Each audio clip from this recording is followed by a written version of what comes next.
What's up, guys, and welcome back to the channel, to the brand new series. I know, it's been a while. I know at the end of Game Dev Tycoon, I did speak about how I was going to be taking a little bit of time off, mainly at, towards the end of October, and I was planning on coming back at the start of November. Obviously, that didn't happen. As it is the later portion of December now. But there's no real good reason for why I've been gone. Pretty much, I just took a bit of a break. But I'm back and hoping to get back into the thing. I've got a lot of plans, a lot of ideas for the coming new year, for 2017, so stay tuned for that. I'm not going to say anything, announce anything, until I've got it all set in stone, how I want it to be.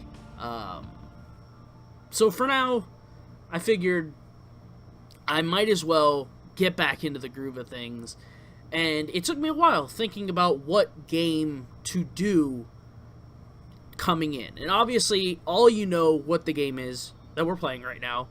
It's in the thumbnail. It is in the title. The game we're playing is Judgment Apocalypse Survival Simulation. Really long title.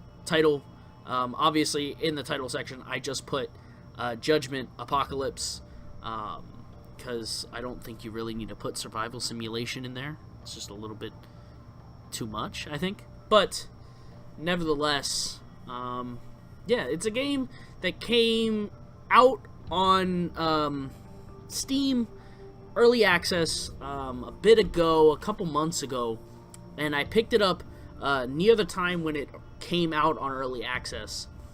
And I've played a bit of it. I haven't played a ton of this game.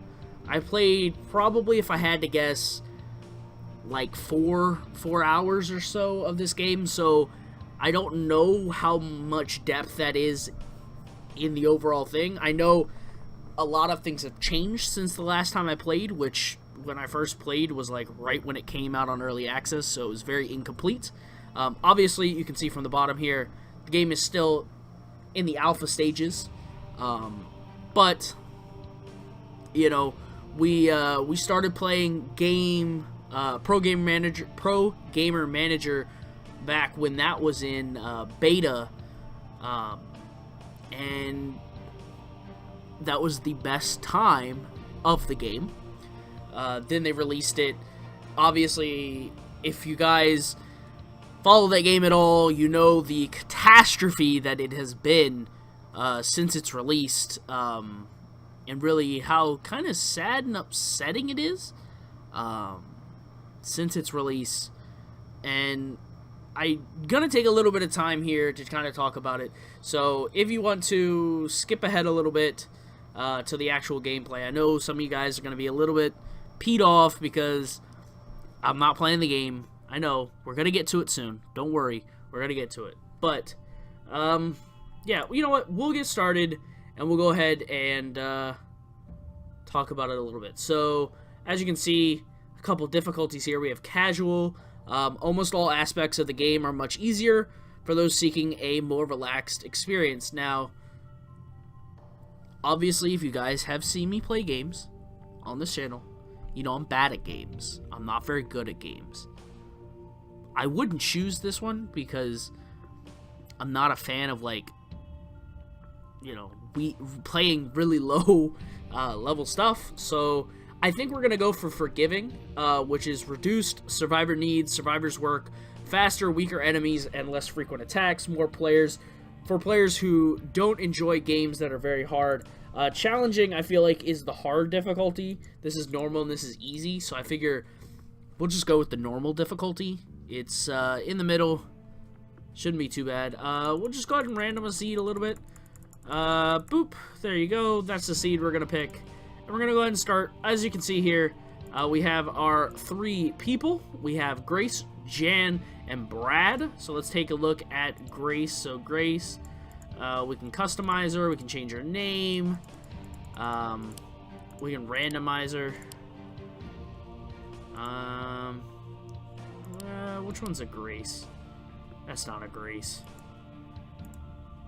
That's Grace right there. That's a Grace. She's got like a blue shirt.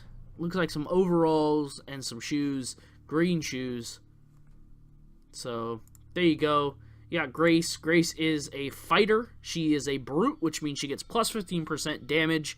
Her occult research speed is minus 50%. And her regular research speed is minus 50%. So, she's the fighter, obviously, as the name would entail.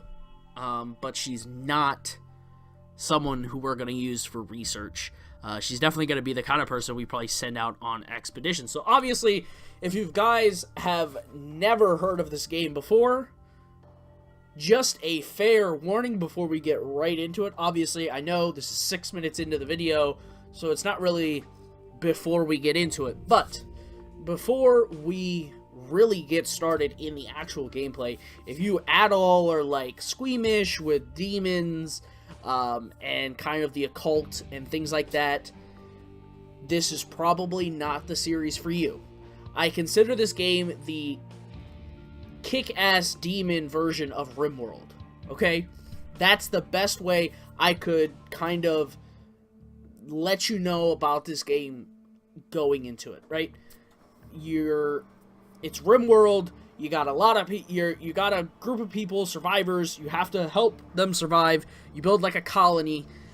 You get attacked periodically from enemies that increase in their difficulty as you progress. You have to go out on missions to get supplies and ultimately to do something in the game. I don't know what the actual final game goal is, but so Grace, she's healthy. She has plus 20% max health, so she's definitely gonna be that person. And she's a meat lover, which means she has max nutrition plus 15%, max energy minus 25%, but melee accuracy is minus 20%, firearms plus 20%. So she's gonna be someone that uses a firearm and really gets into the thick of things. So now we have Jan. He's an occultist. He has occult research speed plus 60%, and ritual speed plus 50%, plus 20% max health. And he's a hippie, so his farm speed is plus 40%, craft speed is plus 30%, scavenge speed plus 50%, but his chop speed and damage is down, so he can craft medicine, which is pretty cool. That's probably good. From the start, he's a medical guy. He can kind of take care of that kind of stuff. So he's definitely going to be like our farmer and our crafter for the start. And Brad will probably be our researcher at the start. So this is our crew, Grace, Jan, and Brad. The 3 musketeers here. Move the camera by moving the mouse to the edge of the screen. I think you can move it with the middle mouse button, yeah. Alright, while out camping, 4 of you were attacked by a single powerful creature. Together you barely managed to take it down, but Ned didn't make it. All around, more red eyes told of awful things looming in the shadows. You grabbed your supplies and made your way back to town, only to find it has been overrun, burning under a red sky. The apocalypse has begun. The 3 of you made your way to a nearby hidden valley that you used to hike to. It seems safe for now. You should set up a camp. Start with a shelter, a place to eat and rest. Build a log cabin and a food table and a bed. So cool. So we'll go ahead and pause the game real quick. So as you can see, we have our 3 people here. We have Grace, Jan, and Brad. We have a couple of options here at the top. And this is our territory that we can eventually expand out and create great things. So we have a well here. So obviously a well, pretty nice. You can fetch water, which is kind of self-explanatory. So we have missions, Obviously, we read the shelter. Base inventory, we can see we have 30 units of bread, 180 units of drinking water, 175 scrap, 20 stone, 60 wood, 10 boards, 5 bricks, and 10 wool. So drinking water, that's what you get from the well. Create tasks, so pretty much very similar to the way Rimworld works, or I think Towns was like this too, which is a bit of an older game, but I think follows kind of those type of games, right? So you pretty much give tasks for your people to do, like chop this wood, and so people, depending on what their priorities list, which we can see right here, which has improved vastly from what it was originally. So as we can see, Brad is the guy that we want doing our research. We want him doing research and probably chopping trees, because John's got a minus 45% on chopping. So we'll go ahead. John, we want him crafting and farming. That's his big thing. And then search debris is going to be his third thing. For Grace, she is going to be primarily trading after she builds, and then she'll be patrolling and fetching water. So I think this is pretty decent. Brad's our pretty overall guy. He's got no bad traits. He's just got the 2 good ones for the occults. But we have him doing trees and science to start. So, like it said, let's go ahead and build a shelter. We'll go ahead and build a little bit of a bigger log cabin. So as you can see, it's laid out the foundation. And bam! It's done! It's that easy, guys. So now, they asked we're supposed to put in a bed.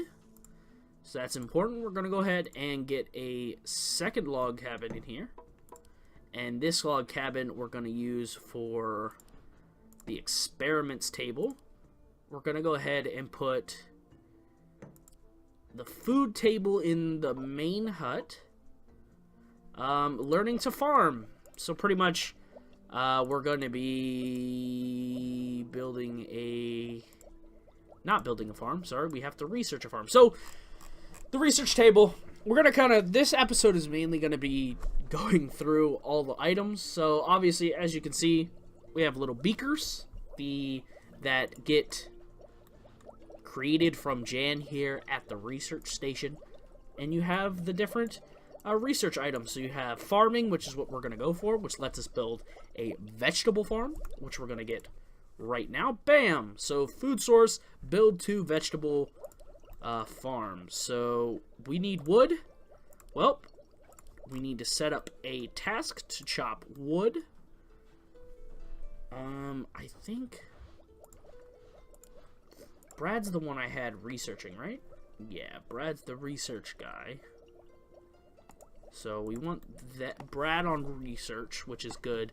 Jan and Grace are going to start chopping wood there.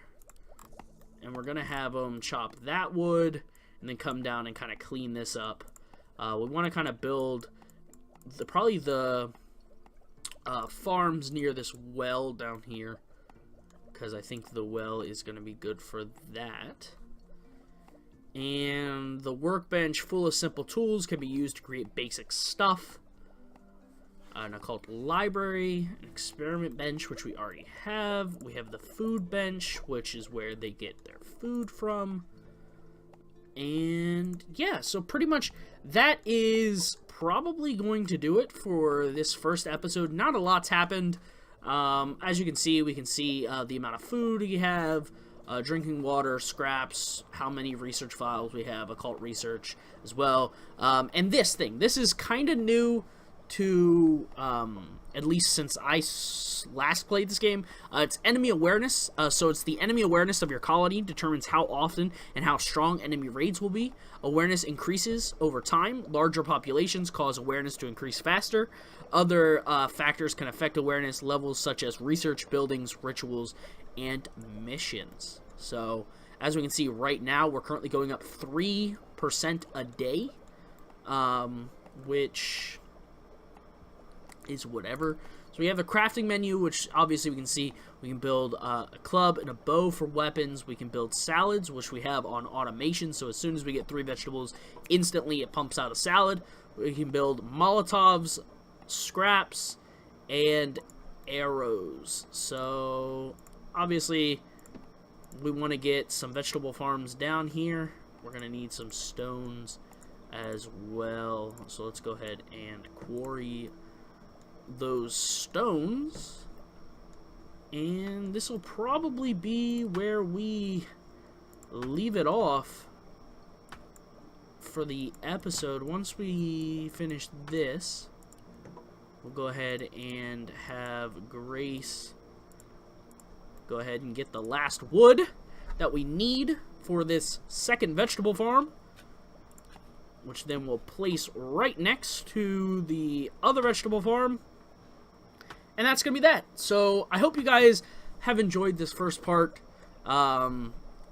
It's kind of nice being back. Like I said, a couple things that I had planned for the next year. We'll see. Nothing's going to be announced yet until I kind of get it all ironed out the way I want it to be. So, yeah.